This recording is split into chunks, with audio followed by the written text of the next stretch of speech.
जय हिंद बच्चों। देखिए इस क्लास में हम आपको कक्षा 10 सामाजिक विज्ञान इकाई पहला जो आपका है उसमें पहला अध्याय क्या है आपका यूरोप में राष्ट्रवाद का उदय। तो इसमें जितने भी महत्वपूर्ण प्रश्न हैं उसको बताएंगे।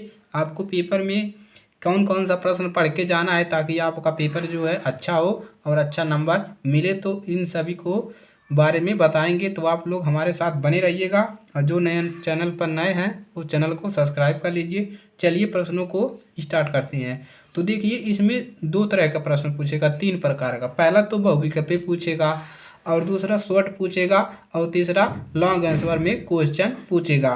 तो शॉर्ट आंसर में जो क्वेश्चन पूछेगा, चलिए सबसे पहले उसकी बात करते हैं। तो इसमें पहला क्वेश्चन आपको रिपीटेड क्वेश्चन है, हर साल पूछता है। नेपोलियन कौन था, उसके सुधार क्या थे।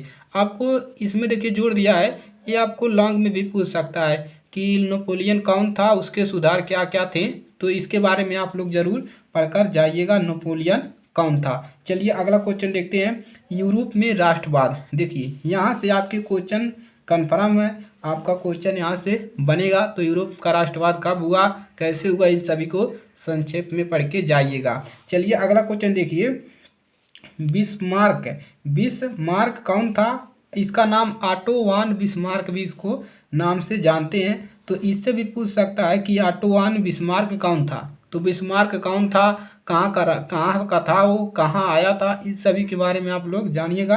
रिपीटेड क्वेश्चन है ये भी। अब चलिए जर्मनी का एकीकरण कैसे हुआ, देखिए ये आपको लॉन्ग में भी पूछ सकता है और शॉर्ट में भी पूछ सकता है कि जर्मनी का एकीकरण कैसे हुआ, इसके क्या कारण थे, क्या उद्देश्य से, इन सभी के बारे में आप लोग पढ़ के जाइएगा। चलिए आगे बढ़ते हैं।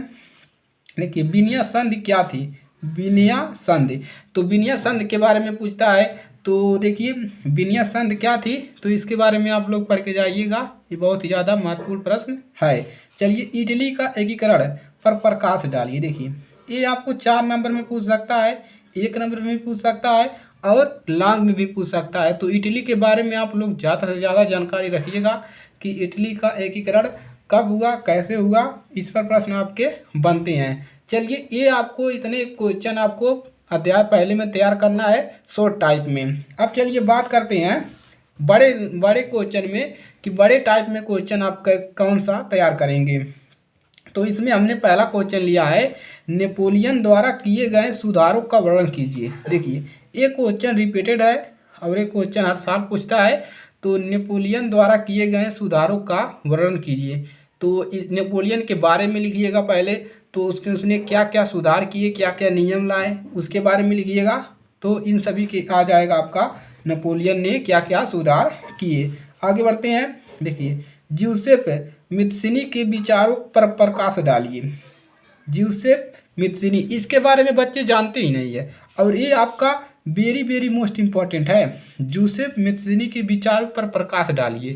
तो यहाँ पर आपको टिप्पणी लिखने के लिए भी देता है, तो इसके बारे में आप लोग जरूर पढ़कर जाइएगा। चलिए अगला क्वेश्चन है, इटली का एकीकरण कैसे हुआ। देखिए शॉर्ट में भी हमने दिया था इटली वाला प्रश्न जो है ये महत्वपूर्ण है, आपका इम्पोर्टेंट है। इटली का एकीकरण कैसे हुआ, इसके संक्षेप में इसका वर्णन कीजिए, इसके बारे में पूछ लेगा। जैसे एक और हमने लिया है फ्रांस के क्रांति के बारे में। तो फ्रांस की क्रांति क्या थी, कब हुई, कैसे हुई, तो इसके बारे में आप लोग पढ़ लीजिएगा। तो इस इतने क्वेश्चन आपको अध्याय पहले में पढ़कर जाना है यूरोप के राष्ट्रवाद में। यहाँ से आपके 3-4 प्रश्न आराम से यहाँ से मिल जाएंगे, कोई दिक्कत नहीं है। तो इन सभी प्रश्नों को आप लोग पढ़ लीजिएगा अच्छे से।